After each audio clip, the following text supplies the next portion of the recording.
risk is usually a bad thing. You got something established. You want to protect it. You're more in a protective mode than in a, gee, let's risk it all and see if we can get more, because you don't want to risk it all. You've got something. When you start something, you don't have anything yet.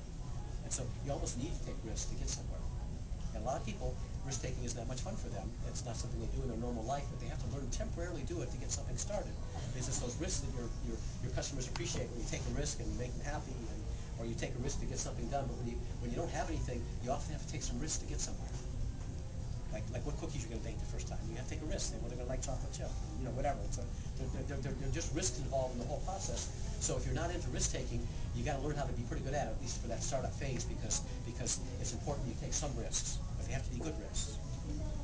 And if you're not into risks, it's a problem, because then you might even make a mistake and not want to admit it. Or you might not, you think, oh, gee, that's not a mistake, it's no problem. And of course, in startups, most of our startups are fragile, and you can kill the whole thing just with one mistake. So you can't be afraid of the risks, but you can't be afraid to fix them either. So there's this whole risk thing about startups that's actually different than the way most companies or most people live. It's almost like a reverse, where you hear that the risk can be a good thing, whereas in a more established business, why would you risk it? It's a bad thing. The same thing with speed. Speed can be really a big deal in a startup where you need to move fast.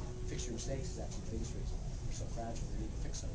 Whereas when you establish for a while, one mistake isn't going to really hurt. You don't fire that person tomorrow, you're not going to crash. Well, startup, you don't fire the right person tomorrow, you might crash. It's very fragile when things are new.